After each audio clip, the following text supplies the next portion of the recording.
Our next person coming up with us is a very special guest at FSM 2026. Well, he serves as the Deputy Chief Surveyor cum Senior Deputy Director General Technical with the Indian Administration at the Directorate General of Shipping. With extensive experience spanning seafaring, classification, and maritime administration, he brings deep technical expertise and regulatory insight to the maritime sector. He holds an MSc in Maritime Affairs from the World Maritime University, Malmo, specializing in maritime safety and environmental administration, and possesses an extra first-class engineer maritime certificate of competency along with MEO Class 1 motor certification. He began his maritime career at sea, sailing on various types of vessels, including bulk carriers, oil tankers, and gas carriers with Varun Shipping Company Limited from 1997 to 2010. He later served as a marine surveyor with the American Bureau of Shipping, the ABS, Mumbai, before joining the Directorate General of Shipping in 2013, where he continues to contribute to maritime safety and regulatory oversight. He is a trained IMSAS auditor and has been acting as an audit team leader for audits of various IMO member states since 2018. He has also been part of India's delegation to the International Maritime Organization, participating in several committees and subcommittees, including MEPEC, ISWG, GHG, TC, and HTW. His areas of work include statutory surveys and audits, flag state inspections, port state controlled inspections, IMDG inspections, petroleum inspections, and audits of maritime training institutes and port reception facilities. Ladies and gentlemen, our honor to call upon our Senior Deputy General Technical, Shri Satish Kamath, on stage, please, to give us words of wisdom.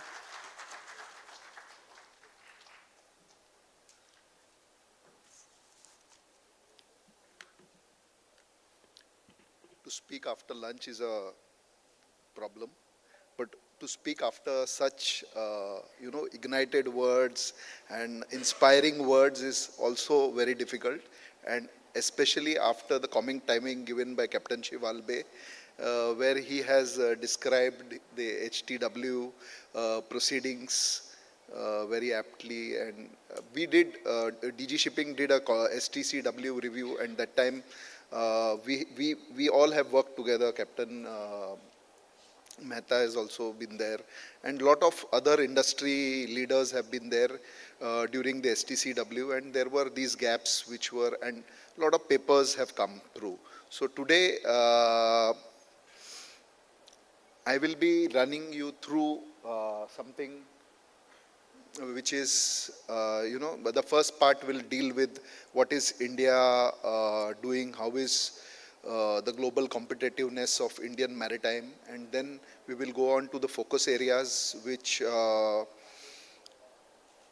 at present what we are facing, all the issues what Captain Mathur said.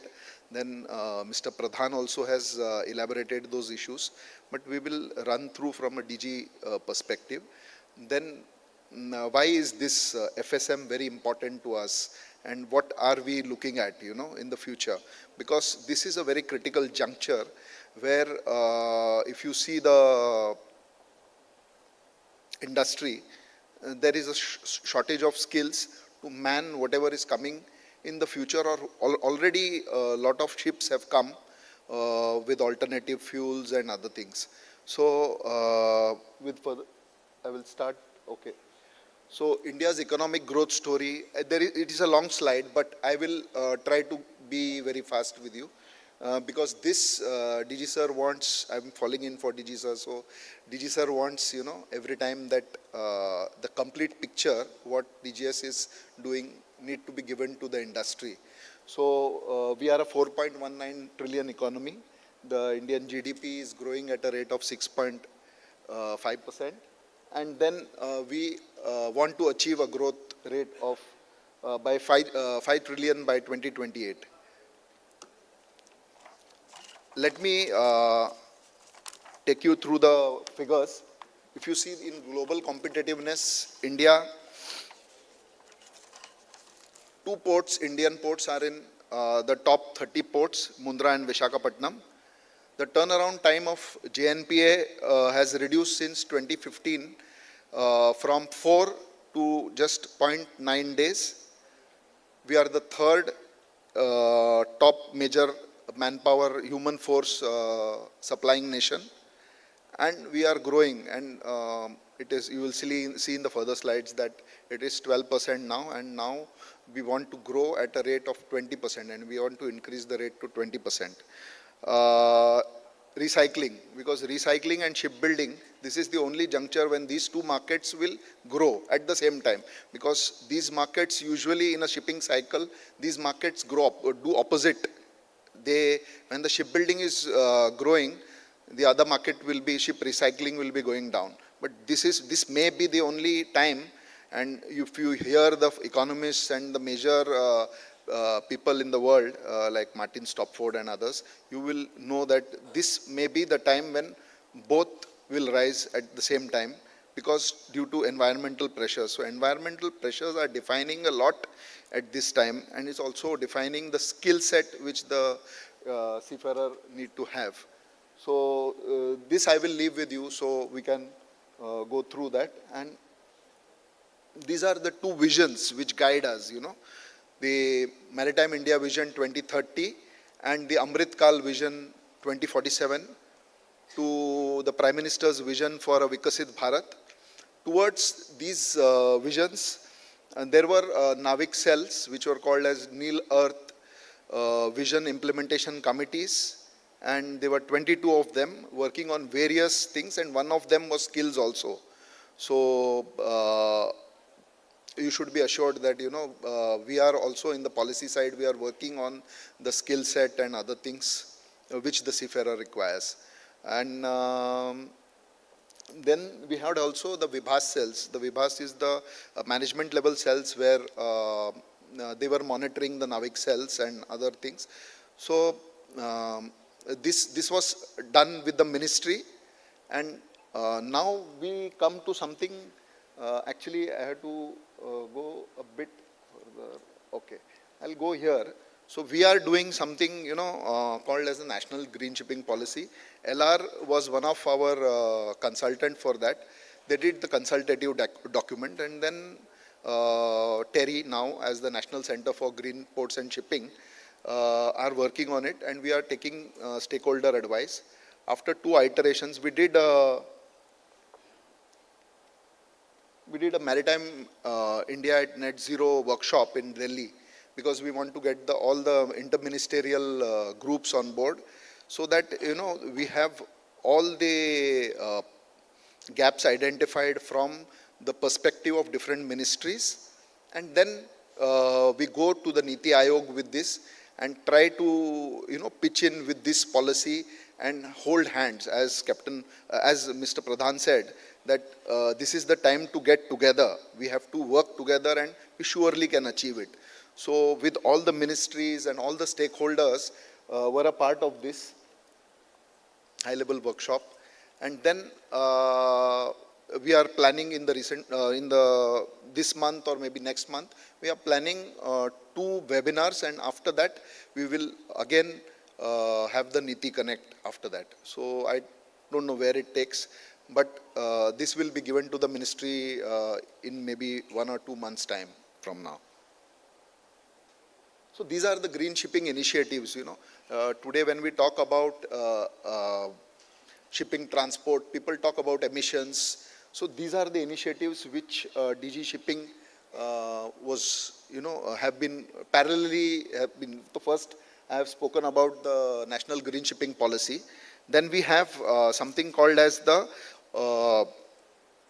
Sustainability Indexing of Ships. So before you become green, you have to be, try to reduce and be efficient. And then if you have some data to back it, and some KPIs, then only you can say that, I am sustainable and I can try to go towards net zero or become green. And the ports have been told to have this OPS. So shore power has been provided in some of our ports, and some charterers, which are tangent co, long-term charterers, when one vessel is having, I think so, you might be knowing about Kamrajar port story, where they have helped with blended financing or something with the charterer, and there is one ship owner, or they included it in the charters that the ship should have retrofit for this shore power. So shore power seems to uptake in lot of our Indian ports. And then ship recycling is also taking a big initiative now, and government is focused on ship recycling. We are going to have a dashboard where we will have all the data of all our ship recyclers and how they are doing, what they need to do in the near future, and all what they need, all the repository will be there in the shipbuilding and the ship recycling portal. So that is also on the, then there is something which was given to the ministry. This is the National Port Sustainability Council. So as we were thinking about the ships, we are also thinking on the port side, where the ports need to be sustainable and have something, but when they need to be green, before they need to be green, they should be sustainable. Okay, sorry. So this policy has these 7 pillars, and you will be very happy to see that the 6th pillar is skill development and capacity building. So the policy will be very comprehensive, and it will cater to a lot of areas, and how we go about building our maritime experience and using all our stakeholders to enhance our maritime infrastructure. There was a study done with the help of IRS for the future fuel of maritime. If I ask you today, most of the people in the room will not be able to say that this is the fuel of the future. No, but what happens is there will be multiple pathways. Some people will go with ammonia, some maybe feel comfortable with hydrogen or fuel cells, hybrid ships, or maybe depending on the type of vessel and the mode of operation of the vessel or the area of operation of the vessel, the fuel pathway can change. It can happen that your ship of the future will not have an engine. It may have a reactor, nuclear. So a lot of debate has been going on, and a lot of study has been going on. And I heard that for nuclear ships also, IRS is putting a technical team together to cater to those policy interventions which will be required, suppose if that takes up. And hydrogen, as you all know, that MNRE has been very, they have been giving very bold statements, and they have already promised us that they can provide this hydrogen which is required for the industry. So here when you see that India, now we are in this crisis and all, but the policy, from the policy point of view, we want to become from an energy dependent nation to an energy exporter, like the new fuels, the green fuels. We need to we need to have a infrastructure where we can deliver this and become a net exporter of fuels. Green ports, as I already told you, there are certain guidelines based on our MIV 2030 and MAKV 2047. There is the Harit Sagar Guideline 2023, which is the National Framework for Green Port Development. The NPSC, which I already told you, Port Sustainability Council, that is still in the very nascent stages. The shore power supply, which has uptaken in our ports, and the PRF facilities, the Port Reception Facility Management. So this has been done through a very ambitious portal, which is called the Swachh Sagar portal, the Clean Seas portal. The Swachh Sagar portal has various modules, and one of the modules deals with the PRF. shore to ship I already discussed.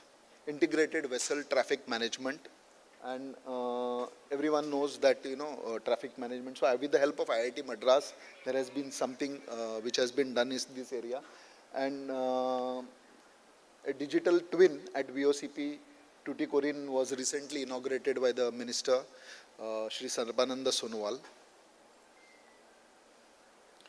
So as I said, ship recycling becomes important, and we are going to have something bigger for this. When we say that we need to have a just and equitable transition, then we need to be inclusive, we need to give the right kind of training, skills, and also have our safety standards at par. This is the shipbuilding sector scenario. So presently, as you seen that we are in 16th number, we want to come to the 5th, but that has lot of work to do, and ministry has its focus. Believe me, they are having a good focus on the shipbuilding in Indian yards, trying to merge with, collaborate with foreign yards and get a lot of technology on board, so that India may have a very bright future with our shipyards delivering hybrid ships and the ships of the future. So here there is a shipbuilding incentive scheme. The incentives, the finance, shipbuilding needs finance. It is capital intensive. So these are the 4 pillars for shipbuilding. The shipbuilding financial assistance scheme, which was already there, but it is a bit revamped now. Then you have the Maritime Development Fund, Shipbuilding Development Fund scheme, and then the legal and the policy reforms. Also here we are trying to build a repository of all the things which are required. All the vendors are onboarded, and we will have a sort of a software that is still in the pipeline, and a lot of studies have been initiated by DG Shipping on this. The seafaring scenario, everybody knows it is, I think so, everybody, whoever comes, he will say these things. So these are the numbers actually, but the main thing is we need to achieve from 12 to 20. It will be a difficult task, keeping that the safety standards, the skill set which is required, and other things which are required for maintaining this growth. And then if you see that we have achieved a growth of 339% rise since 2021 in women seafarers. And let me tell you, we are not only kept at that. Captain Halbe was talking about HTW. I will talk about TC, where year before last, we have given a paper for medical practitioners. They had a difficulty. There was a transgender person, and that person needed to be onboarded in one of the training institute. So that time there were no rules, and still there are gaps in that. But India, because we have certain legislation and certain medical practitioners got together, and we gave this medical practitioner some how that methodology or the guidelines towards examining of transgender. And we have given this paper, and the first transgender, I think so, is studying maybe now after 3 years or 4 years. Next year maybe that person will graduate. So these are the pressures which you get from decarbonization, which already have been discussed.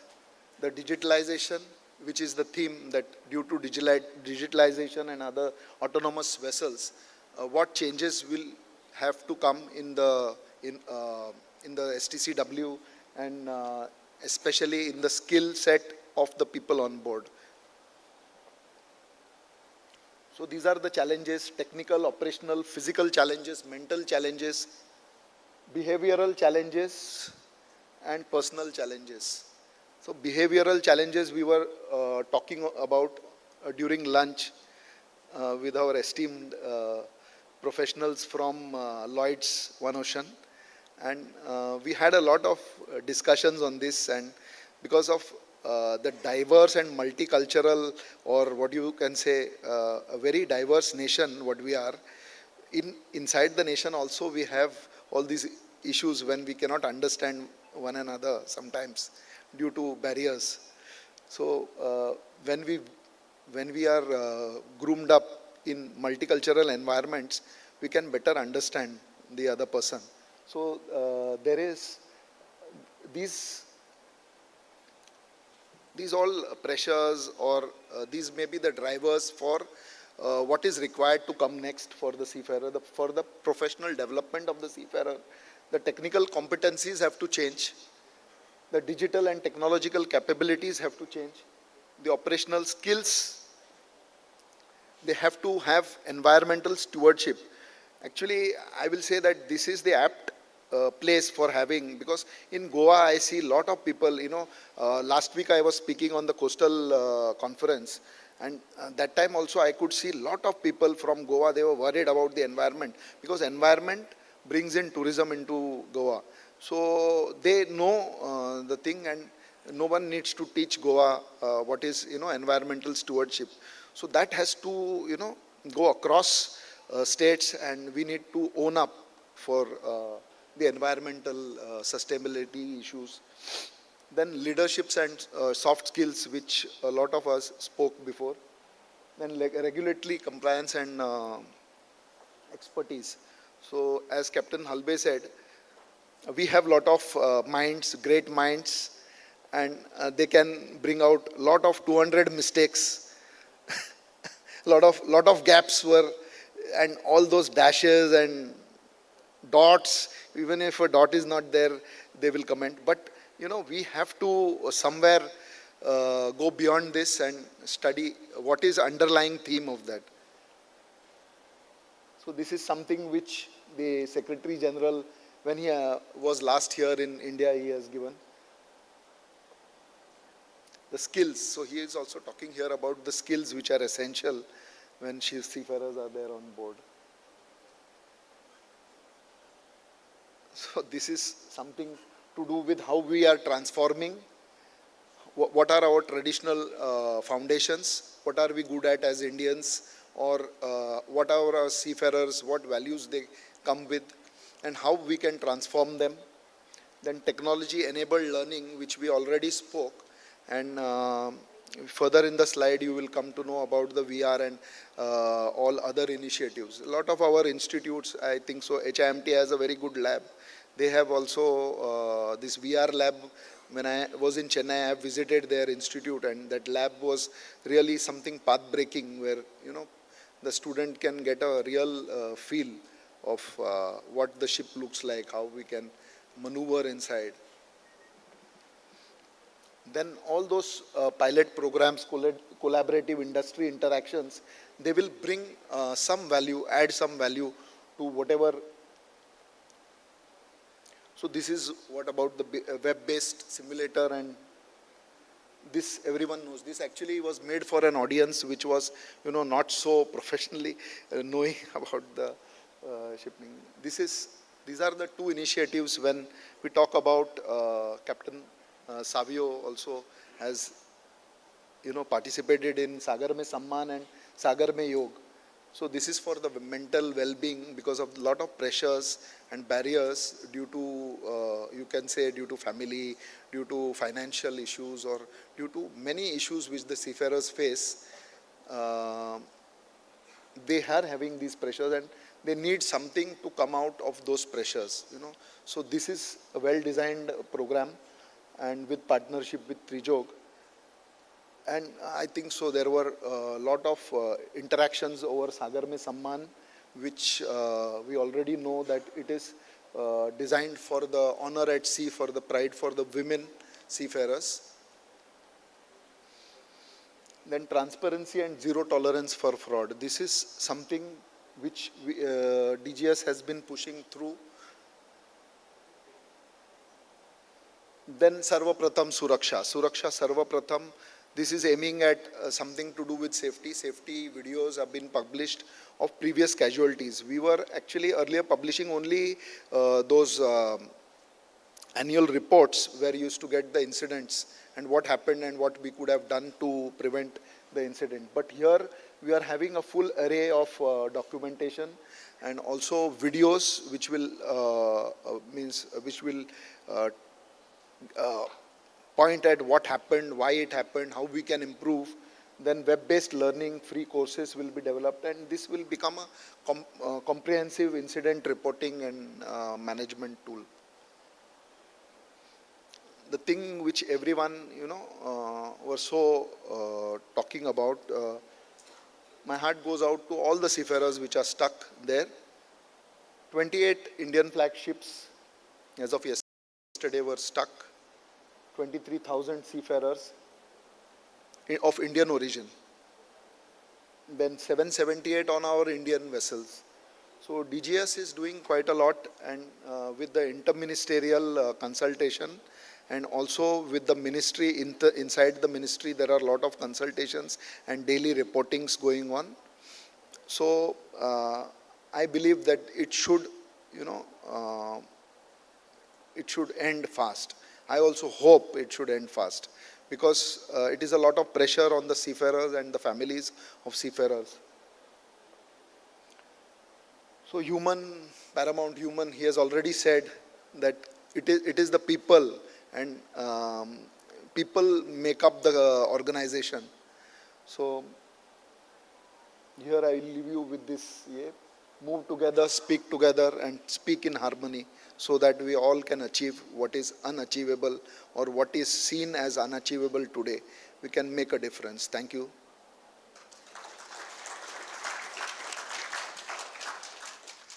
Sorry. In this, I would like to call upon Captain Arun Mehta, OSM Thom, to please kindly join us on stage and help facilitate our special guest with us, Sri Satish Kamath. Please come up on stage. Thank you.